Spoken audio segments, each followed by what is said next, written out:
उन्होंने अपने फिरके का मौलवी मुफ्ती समर अब्बास अत्तारी, जिसने सराहतन नबी इस्लाम के ऊपर झूठ बांधा, इसलिए मैं समझता हूं कि मुमताज कादरी के साथ जो कुछ हुआ वो बिल्कुल इस्लाम के मुताबिक ठीक हुआ, बल्कि आला हज़रत के मुताबिक ठीक हुआ। लो सामो, अब नजराती कौंसिल के लिए बहुत बड़ा इम्तिहान आ गया कि वो क्या करेंगे। तो मैं आपको अभी प्रिडिक्ट कर देता हूं कि उनके पास 3 पॉसिबिलिटीज हैं। और एक बेहुदा मिसाल बकरी बकरी करके उसने मंसूब की और हमारे शोर मचाने के ऊपर उसने तौबा की। उसके बाद आप दूसरों के ऊपर तौहीन मजहब लगाते हैं। पिछले दिनों डॉक्टर रागिब नईमी साहब हफिज़हुल्लाह ताला, उन्होंने अपने फिरके का मौलवी मुफ्ती समर अब्बास अत्तारी, मौलवियों ने फतवा दिया। रागिब नईमी साहब ने अपने मदरसे से फतवा निकाला कि जी ठीक है जी, अपने अल्फाज वापस ले ले और आंदा जो है वो अपने मामला सीधे कर ले। लोग पूछेंगे कि जनाब ये वाला पैकेज जियो के लिए क्यों नहीं है। और मास्टरपीस प्रोग्राम जो मैं जियो न्यूज़ का समझता हूँ, जिसने दुनिया में रेवोल्यूशन बर्पा की, वो हमारे डॉक्टर आमिर लियाकत हुसैन रहिमहुल्लाह ताला का प्रोग्राम था आलिम ऑनलाइन। पाकिस्तान की हिस्ट्री में पहली दफा हुआ कि लोगों ने दीन को सीरियस लेना शुरू किया मीडिया लेवल पे। उस शख्स ने पहली दफा तमाम मकातब फिक्र के उलमा को आमने सामने बिठाकर एक तरह के क्वेश्चन उनके सामने रखे और लोगों को पहली दफा पता चला कि 90% मसाइल में सुन्नी शिया में कोई इख्तलाफ ही नहीं है। अहले हदीस भी वही बात करते हैं। वो डॉक्टर साहब जो बुजुर्ग बाबों की करामात बड़े वसूख से बयान करते थे, तो मुझे कहते हैं कि वो इंजीनियर साहब, मैंने वो मीम देखी है चीनी जीन वाली। तो मैंने कहा आप भी चेंज हो चुके हैं? तो उन्होंने कहा हाँ, अल्लाह ने मुझे भी हिदायत दी है और अनकरीब मैं आपके पास हाजिर हूँगा। और मास्टरपीस प्रोग्राम जो मैं जियो न्यूज़ का समझता हूँ, जिसने दुनिया में रेवोल्यूशन बर्पा की, वो हमारे डॉक्टर आमिर लियाकत हुसैन रहिमहुल्लाह ताला का प्रोग्राम था आलिम ऑनलाइन। पाकिस्तान की हिस्ट्री में पहली दफा हुआ कि लोगों ने दीन को सीरियस लेना शुरू किया मीडिया लेवल पे। उस शख्स ने पहली दफा तमाम मकातब फिक्र के उलमा को आमने सामने बिठाकर एक तरह के क्वेश्चन उनके सामने रखे और लोगों को पहली दफा पता चला कि 90% मसाइल में सुन्नी शिया में कोई इख्तलाफ ही नहीं है। अहले हदीस भी वही बात करते हैं, देवबंदी भी वही बात करते हैं, बरेलवी भी वही बात करते हैं। ये सारा क्रेडिट डॉक्टर आमिर लियाकत साहब के लिए। अल्लाह ताला उनकी गलतियों से दरगुजर फरमाए, उन्हें नेक कामों का अजर दे। और मुझे कहने में ये आर नहीं है कि हमारा प्लेटफॉर्म इस वक्त जो दुनिया का सबसे बड़ा प्लेटफॉर्म है दावत के हवाले से, आप इस्लामिक वर्ल्ड में किसी भी जुबान में चले जाए, आपको इतनी बड़ी व्यूअरशिप नहीं मिलेगी जो अल्हम्दुलिल्लाह हमारे इस प्लेटफॉर्म की किताब व सुन्नत के दलाइल की बरकत की वजह से। अंग्रेज़ी ज़ुबान में देख लें, फ़ारसी ज़ुबान में देख लें, उर्दू ज़ुबान में देख लें, अरबी में देख लें, इस बड़े लेवल पे इतनी बड़ी चेंज आपको किसी प्लेटफॉर्म से नज़र नहीं आएगी। और मैं इसका क्रेडिट भी डॉक्टर आमिर लियाकत हुसैन रहिमहुल्लाह को देता हूँ कि वो पायनियर थे और उन्होंने एक माहौल ऐसा बनाया। उसकी वजह से जब 2017 के अंदर उन्होंने बोल न्यूज़ के ऊपर एक ख़ास फ़िरके को ऊपर करने के लिए और बाकी लोगों को जलील करने के लिए रमज़ान नशरियात की, तो मैंने उसको रिबटल किया था। वहाँ से हमारी दावत का ग्राफ चढ़ना शुरू हुआ और अल्लाह का शुक्र है, वफ़ात से कुछ अर्सा पहले मेरी डॉक्टर आमिर लियाकत साहब से भी बात हुई और वो डॉक्टर साहब जो बुजुर्ग बाबों की करामात बड़े वसूख से बयान करते थे, तो मुझे कहते हैं कि वो इंजीनियर साहब, मैंने वो मीम देखी है चीनी जीन वाली। तो मैंने कहा आप भी चेंज हो चुके हैं? तो उन्होंने कहा हाँ, अल्लाह ने मुझे भी हिदायत दी है और अनकरीब मैं आपके पास हाजिर हूँगा। ये उन दिनों की बात है जब वो मुफ्ती तारिक मसूद साहब के पास भी गए थे। बहरहाल ज़िंदगी ने वफा नहीं की, दुनिया से चले गए। तो मैं क्रेडिट देता हूँ उनको कि उन्होंने माहौल बनाया और फिर अल्हम्दुलिल्लाह हमारे प्लेटफॉर्म की बरकत से इस बड़े लेवल के ऊपर आवाज़ पहुँची। सुन्नी शिया कन्फ्लिक्ट से, वहाबी देवबंदी बरेलवी कन्फ्लिक्ट से बालातर होकर हमने कुरान और सुन्नत की दावत लोगों तक पहुँचाई है अल्हम्दुलिल्लाह। और ये चीज़ मैंने मुस्तार ली है हज़रत आइंस्टाइन से। हज़रत आइंस्टाइन से किसी ने पूछा कि ये आपके दिमाग में जो ख्याल आया है, इंसानियत ने कभी इस चीज़ को सोचा भी नहीं था। आपने पूरी क्लासिकल फिज़िक्स जो है उससे टक्कर लेते हुए पूरा रुख ही बदल दिया है रिलेटिविटी का। जो 1905 में उन्होंने स्पेशल थ्योरी ऑफ रिलेटिविटी पेश की और फिर उसके बाद जनरल थ्योरी ऑफ रिलेटिविटी। तो उन्होंने कहा कि ये सारा क्रेडिट जो है 2 बंदों को जाता है।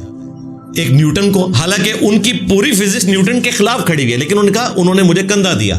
और दूसरा उन्होंने कहा कि हजरत मैक्सवेल जो थे, ये उनकी कोशिश है। हजरत मैक्सवेल 45 ईयर्स की एज में फौत हो गए। इतनी बड़ी दाढ़ी थी और वो एक क्रिश्चियन प्रीस्ट थे, लेकिन अल्लाह ने जो उनको मैथमेटिक्स दी थी, उन्होंने पहली दफ़ा mathematically speed of light calculate की अपनी इक्वेशंस के जरिए। फैराडे, जिसने हजरत फैराडे, सॉरी एहतराम से बुजुर्गों का नाम लेना चाहिए, हजरत फैराडे जिन्होंने डिस्कवर किया था इलेक्ट्रिसिटी को, उनके पास मैथमेटिक्स का नॉलेज नहीं था। उनके लिए भी इक्वेशंस इन्होंने बाद में ड्राइव की। तो आइंस्टाइन कहते थे कि मैं जो कुछ हूं वो हजरत मैक्सवेल की बरकत से हूं। ठीक है, तो मैं भी कहता हूं इंजीनियर साहब, आज जो कुछ है, आलिम ऑनलाइन जियो टीवी का जो प्रोग्राम है, जिसको होस्ट करते थे हमारे डॉक्टर आमिर लियाकत हुसैन रहिमहुल्लाह ताला, उनकी बरकत से, ये उनके काम को हमने चार चांद लगाए हैं। अल्लाह ताला उनकी इस खिदमत के बदले उनकी आखिरत की मनाजिल को आसान करे और उनके गुनाहों से दरगुजर फरमाए। अल्लाह ताला हमें भी किताब व सुन्नत की तालीमात पर अमल करके दूसरे मुसलमानों तक पहुंचाने की तौफीक अता फरमाए, आमीन। जियो न्यूज़ के जो ऑनर हैं मीर शकील रहमान साहब, उन्होंने ना सिर्फ उस वीडियो को तमाम प्लेटफॉर्म से डिलीट करवाया, बल्कि माजरत की वीडियो हमने अपने ऑफिशियल चैनल से शेयर की। इस वक्त 3 लाख से ज़्यादा उस पर व्यूज़ आ चुके हैं अल्हम्दुलिल्लाह। उसके बाद उन्होंने ये भी कहा कि मैं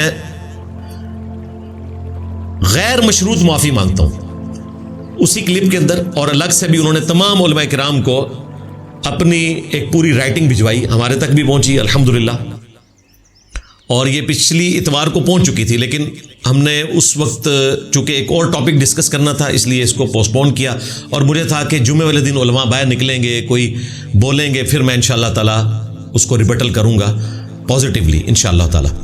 तो इसलिए फिर मैंने ये पूरा हफ्ता इसमें एक वक्फा किया। अब देखें, उन्होंने अपना वो बंदा भी साथ फारिग कर दिया, 2 बंदे थे, ऑडिटर को फारिग किया और डॉक्यूमेंट्री बनाने वाले को फारिग किया जॉब से, और मैंने उनको रिक्वेस्ट की थी कि आपने उस बंदे को डिस्क्लोज नहीं करना, ये ना हो कि ये उसके घर पे पहुंच जाए, वरना तो आपको पता है सब लोग जो हैं यहाँ पे तैयार बैठे हुए हैं मुमताज़ कादरी बनने के लिए और इल्मुद्दीन बनने के लिए एक्स्ट्रा जुडिशल तरीके से। तुम्हारे आला हजरत ने खुद हुसामुल अरमैन, जिसमें उन्होंने देवबंद को काफिर और वाजिबुल कत्ल डिक्लेयर किया, उसमें भी उन्होंने माना जब एक अरब स्कॉलर ने कहा कि जो कुछ आप बता रहे हैं देवबंदियों के बारे में, इनको तो कत्ल कर देना चाहिए। तो आला हज़रत को फिक्र पड़ी कि इनका कत्ल मेरे खाते में ना पड़ जाए, क्योंकि उस वक्त कोई पाकिस्तान की हुकूमत तो नहीं थी, गोरों की थी, अगलों ने जेल में डाल देना था आला हज़रत को। तो आला हज़रत ने लिखा कि नहीं, ये सिर्फ हुक्मराने वक्त का काम है, कोई शख्स इस तरह गुस्ताख को कत्ल नहीं करेगा, और अगर कत्ल करेगा तो कानून हरकत में आएगा। इसलिए मैं समझता हूँ कि मुमताज़ कादरी के साथ जो कुछ हुआ वो बिल्कुल इस्लाम के मुताबिक ठीक हुआ, बल्कि आला हज़रत के मुताबिक ठीक हुआ। लो सामो, आज मैं उस तरफ जाना नहीं चाहता, वरना बात दूसरी तरफ निकल जाएगी। मैंने बहरहाल रियासत से रिक्वेस्ट की थी कि मुमताज़ कादरी का मज़ार ख़त्म करें, जिसको सुप्रीम कोर्ट ने कातिल डिक्लेयर किया हुआ है, जो नमक हराम था अपनी नौकरी के साथ, नौकरी से इस्तीफा नहीं दिया उसने, धोखे से, जिसकी हिफाजत पे मामूर था उसे ठोक दिया। ऐसे शख्स को हीरो बनाया गया यहाँ पे, और मज़ार बनाया हुआ है। कब्र हो, कब्र तो एक काफिर का भी हक है, वो रखें, लेकिन ये मज़ार इसका ख़त्म करें, वरना ये जो कुछ आप चाह रहे हैं ना कि मुल्क को हमने एक हार्ड स्टेट बनाना है, यहाँ पे जो है वो कानून की हुक्मरानी होगी, इस तरह कानून की हुक्मरानी नहीं होगी। इसके बावजूद कि जियो ने ये सब कुछ कर लिया, फिर एहतजाज शुरू हो गए। उन्होंने शुरू में ही ऐसा कर लिया, फिर पैमरा जो है वो पैनिक कर गया। गवर्नमेंट ने भी, हमारे अताउल्लाह तारड़ साहब, वो तो तैयार बैठे होते हैं पैनिक होने के लिए, उन्होंने फौरन आके जनाब मीडिया पे कहा जी हमने 15 दिन के लिए मुअत्तल कर दिया। तारड़ साहब, ये कौन सा कानून है? कल को आपकी भी बारी आएगी, आपने तो दाढ़ी रखी है, मजहबी आदमी है, और मजहबी आदमी की तो बारी जल्दी आती है। देख लें, मुमताज़ कादरी को इश्ताल दिलाया था हनीफ कुरैशी ने, वही आग उस तक भी पहुंची। इसी तरीके से ये डॉक्टर जलाली इश्ताल लोगों को दिलाता था, उस तक भी वो आग पहुंची, उस पर भी लगी 295A और 298A, जिस तरह के हनीफ कुरैशी पे 295A लगी। तो ये आग पहुंचती है। तारड़ साहब ने जनाब अपनी तरफ से बड़ी नेकी कर दी कि जी हमने 15 दिन के लिए जो है वो नशरियात मुअत्तल कर दी। आपका काम था, आप कहते हैं कि जी केस आ गया, हम उसको देख रहे हैं। आप 10 घंटे मुसलसल बिठा के पैमरा को तो कोई डिसीजन करवाते, जियो की आपने बात ही नहीं सुनी, वन साइडेड फैसला सुना दिया। फिर जियो वाले जब पेश हुए, उन्होंने जाके बताया कि हजरत हमने तो आपके नोटिफिकेशन से पहले ये वीडियो डिलीट कर दी थी, माजरत अपनी चला दी थी, और हम क्या करते हैं, बंदा हमने फारिग कर दिया, ये उसका टर्मिनेशन लेटर है, अब आप क्या चाहते हैं? उन्होंने पकड़ के जनाब नजराती कौंसिल को भेज दिया। नजराती कौंसिल को उन्होंने भेजा कि जी आप हमें बताएं कि जी ये जो कुछ जियो ने किया है क्या ये काफ़ी है, मुझे बताएं। अल्लाह के बंदो, ख्वाजेदा गवाह डड्डू कि ना गुरु पुछते पे हो, वहां वो लोग बैठे हुए हैं जिनमें से आधी नजराती कौंसिल वो है जो आला हजरत ने काफिर डिक्लेयर की हुई है, उनकी पैदाइश बल्कि उनके अब्बों की पैदाइश से भी पहले। यानी आला हजरत ने अहकाम शरीयत में लिखा है कि देवबंदी हों, अहले हदीस हों, शिया हों, ये सब के सब मुर्तद, वाजिबुल कत्ल और काफिर है, सब के सब। और ये 1,00,000 दफा भी अल्लाह का नाम लेकर जबिया करें तो जबिया मुर्दार ही रहेगा। अलबत्ता यहूदो नसारा का जबिया जो है वो हलाल है। और कादियानियों को भी इनके साथ जिक्र किया, यानी आला हजरत के नजदीक कादियानी, देवबंदी और अहले हदीस में कोई फर्क ही नहीं है। तो आधी नजराती कौंसिल तो वैसे ही फारिग होती है, क्योंकि वहां पे 4 शिया बैठे हुए हैं, 4 देवबंदी बैठे हुए हैं और 2 अहले हदीस, 10 बंदे तो फारिग हो गए, बाकी 10 बरेलवी हैं। और वो वाले बरेलवी हैं कि जिनको बरेलवियों में कई उलमा मानते ही नहीं, वो कहते हैं नुमाइंदा उलमा नहीं, ये तो हुकूमती मुल्ले हैं, और इस तरीके से सारा मामला है। उनको इन्होंने भिजवा दिया। अब नजराती कौंसिल जो है, ये नजराती मैं कहता हूं, वैसे उसका नाम है नजरियाती कौंसिल। तो मैं इस्लाम के पॉइंट ऑफ व्यू से ये तौहीन समझता हूं कि उन्हें मैं नजरियाती कौंसिल कहूं, क्योंकि ना वहां मुझे नजरिया नजर आ रहा है, वहां ना मुझे इस्लाम नजर आ रहा है, इसलिए मैं इसको नजर आती कौंसिल कहता हूं। यानी इट सीम लाइक, ये नजर आता है कि ऐसा है। तो नजराती कौंसिल को भेज दिया इन्होंने। अब नजराती कौंसिल के लिए बहुत बड़ा इम्तिहान आ गया कि वो क्या करेंगे। तो मैं आपको अभी प्रिडिक्ट कर देता हूं कि उनके पास 3 पॉसिबिलिटीज हैं। अगर वहां कोई सियाना बंदा बैठा हुआ जिसने मेरे वाला केस कवर किया था और जिस दिन फैसला सुनाना था उस दिन वो आए नहीं, उन्हें पता था हमारे साथ क्या होना है। मोहसिन अख्तर क्यानी साहब ने अटॉर्नी जनरल को भी बुलाया हुआ था और मुसलसल उन्होंने ऑलमोस्ट कोई 6-7 महीने इसकी समाअत की और ट्रांसफर से 24 घंटे पहले उन्होंने फैसला सुना दिया। जो हेडलाइंस भी आपने सुनी थी कि उन्होंने कहा कि मेरे पास 24 घंटे रह गए, मैंने फैसला सुनाना है। ओ अल्लाह माफी दे, मेरा फैसला सी। तो उस केस में नजराती कौंसिल के वकील को अंदाजा हो गया था और मैं आज ऑन कैमरा ये बात कह रहा हूं कि उन्होंने हमें रिक्वेस्ट की कि आप अपना केस वापस ले लें, आंदा हम किसी के बारे में इस तरह गुस्ताखी का फतवा नहीं देंगे। लेकिन हमने कहा कि भाई ऐसा नहीं होगा, ये फैसला एक दफ़ा हाई कोर्ट करे ताकि आंदा आप अपनी दुश्मनी निभाने की खातिर इस तरीके से इस्लाम को, फ़िक़्ह को, इस्लामिक सज़ाओं को आप अपने घर की लौंडी ना बनाएं। तो हम पीछे नहीं हटे, अल्लाह का शुक्र है हमारे हक में फ़ैसला आया और ये फ़ैसला ऐसा है जो प्रेस में छपेगा। उन्होंने उस फैसले की कैटेगरी वो रखी है और आंदा ये प्रेसिडेंट के तौर पे कोर्ट किया जाएगा। तो अगर नजराती कौंसिल तक ये केस जो पहुंच चुका है, वहां पर कोई समझदार बंदा बैठा हुआ तो वो कहेगा कि हमारी तो जुरिस्डिक्शन ही कोई नहीं है, क्योंकि आइन के आर्टिकल 223 के तहत पार्लियामेंट इनसे पूछ सकती है और वो भी ये पूछ सकती है कि ये कानून इस्लाम के मुताबिक है या नहीं, और वो भी सजेशन, फैसला नहीं। और किसी इंडिविजुअल के बारे में कि ये गुस्ताख है या नहीं है, ये गुस्ताखी हुई या नहीं हुई, इसके लिए भाई अदालतें बनी हुई हैं। ये मौलवी जिनको ना अंग्रेजी पढ़नी आती है, ना अरबी सही तरीके से पढ़नी आती है, ना इन्हें दीन का नॉलेज, ना दुनिया का नॉलेज, ये बेचारे सिर्फ ऑब्लाइज किए हुए लोग हैं, इन्होंने मतलब फैसले लिखने हैं। ये मोहसिन अख्तर क्यानी साहब का फैसला जो अंग्रेजी में लिखा है ना, उसको उर्दू में अपने वाम को जुम्मे दिन पढ़ के ट्रांसलेशन नहीं बता सकते हैं। इन बेचारों ने कहां से फैसले करने हैं?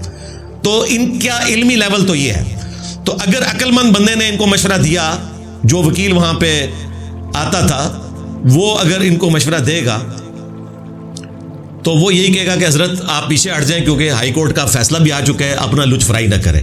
और मोस्ट प्रोबेबली यही नजराती कौंसिल करेगी कि वो कहेगी कि हमारी जुरिस्डिक्शन ही नहीं है। दूसरा केस ये हो सकता है कि वो कहें कि जितनी आपने सजा दी है पैमरा इसको खुद देखे, जो आप बेहतर समझते हैं कर लें। यह भी एक दरमियान का रास्ता हो सकता है। तीसरी चीज जिसके चांसेस ना होने के बराबर है कि वो ये कहें कि जी जो लोग इसमें इन्वॉल्व हैं उनके ऊपर तौहीन मजहब की दफा काटी जाए। तो ऐसा तो बिल्कुल नहीं होगा। लेकिन अगर ऐसा हुआ तो नजराती कौंसिल सिर्फ खुद नहीं डूबेगी, अपने फिरकों के सारे बुजुर्गों को ले डूबेगी, क्योंकि लोग फिर कहेंगे कि अच्छा जनाब आप दूसरों के ऊपर तौहीन मजहब लगाते हैं। पिछले दिनों डॉक्टर रागिब नईमी साहब हाफिज़हुल्लाह ताला, उन्होंने अपने फिरके का मौलवी मुफ्ती समर अब्बास अतारी, जिसने सराहतन नबी इस्लाम के ऊपर झूठ बांधा और एक बेहुदा मिसाल बकरी बकरी करके उसने मंसूब की और हमारे शोर मचाने के ऊपर उसने तौबा की। उसके बाद मौलवियों ने फतवा दिया, रागिब नईमी साहब ने अपने मदरसे से फतवा निकाला कि जी ठीक है जी, ये अपने अल्फाज वापस ले ले और आंदा जो है वो अपने मामला सीधे कर ले। लोग पूछेंगे कि जनाब ये वाला पैकेज जियो के लिए क्यों नहीं है? 400 जो अडियाला में कैद हैं उनके लिए क्यों नहीं है? 200 लोग जो कैंप जेल लाहौर में तौहीन मजहब के केसेस में उनके लिए तौबा का पैकेज क्यों नहीं है? तो फिर तो इनका कुछ नहीं बचना, जो थोड़ी बहुत इज्जत है वो भी साथ ले डूबेंगे। ये मैं आपको बता रहा हूँ, इन्होंने बचना कोई नहीं है। मैं इनसे यही रिक्वेस्ट करूंगा कि चुप करके हाई कोर्ट का जो फैसला है, बल्कि मैंने जियो वालों से भी कहा है, मैंने इरशाद भट्टी साहब से भी कहा, मेरी ऑलमोस्ट रोजाना ही उनसे बात होती है टेलीफोन पे, और मैंने मीर शकील रहमान साहब तक पैगाम पहुंचाया कि आपको चाहिए आप कोर्ट में इनके खिलाफ पिटीशन फाइल करें कि पैमरा ने जो ये केस भिजवाया है नजराती कौंसिल को, ये बिल्कुल गैर कानूनी है, क्योंकि अदालत उस वक्त मुकदमा सुनती है जब उसकी जुरिस्डिक्शन हो। जिसकी जुरिस्डिक्शन ही नहीं मुकदमा सुनने की, वो आगे फैसला कैसे सुना सकते हैं? तो नजराती कौंसिल का तो कोई लेना देना नहीं इस मामले के साथ, ये कोर्ट में मामला पेश किया जाएगा। तो मैंने तो उनको कहा कि अगर आपको नजराती कौंसिल बुलाती है, जो कि चांसेस है कि नहीं बुलाएगी, क्योंकि वो वन साइडेड ही अपना फैसला सुनाते हैं, और मेरी वीडियो के बाद इंशाअल्लाह ताला ठंडे हो जाएंगे।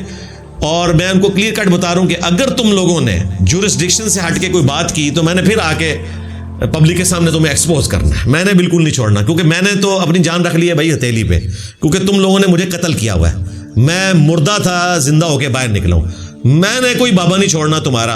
और तुमने जो दीन का जनाजा निकालने की कोशिश की है ना, तुम्हारे इल्मी जनाजे मैंने निकालने, जिंदा लाशें तो तुम पहले ही बन चुके हो इंशाल्लाह, एक रज्ज के साथ। मेरे नबी सा है ही कोई नहीं, तेरे बाबे थे शाही कोई नहीं।